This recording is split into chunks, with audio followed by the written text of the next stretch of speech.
Nag-road trip kami para itanim ang avocado seed at tabayanan.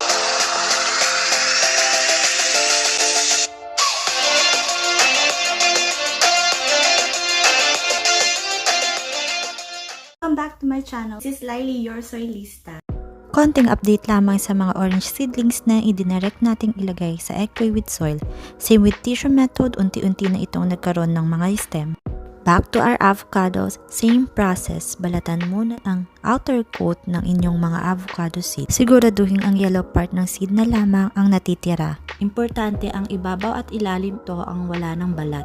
Ang ilalim ay iyong flat part at munting umbok naman ang taas. I-prepare na ang container, lagyan ng tubig at ilubog ang kalahating bahagi ng seed. Gumamit ng toothpick at ito ang magsisilbing balance ng inyong avocado seed. Another way naman ay direkta itong ibaon sa paso na may lupa, bigyan ng konting pasilip ang itaas ng seed para dito uusbong ang stem nito. May mga ilang tao na ang nagtatanong kung anong lupa nga ba ang ginagamit ko at anong fertilizer.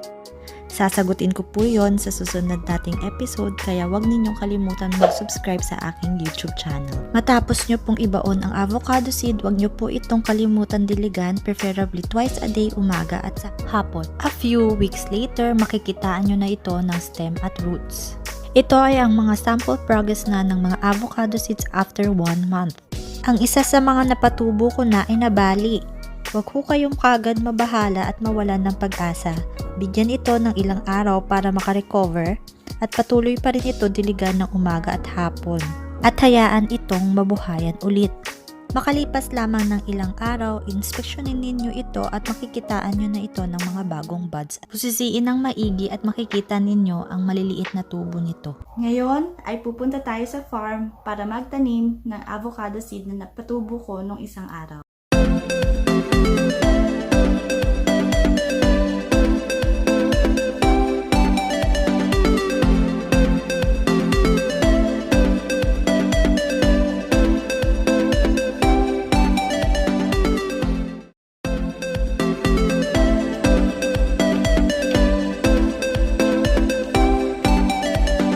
Welcome sa farm!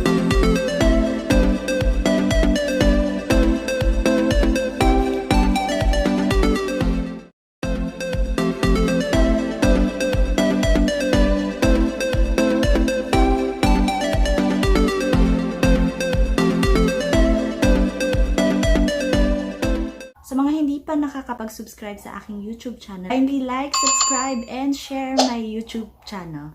And click that notification bell button. Episode 3, Repotting Plants. Up next na yan.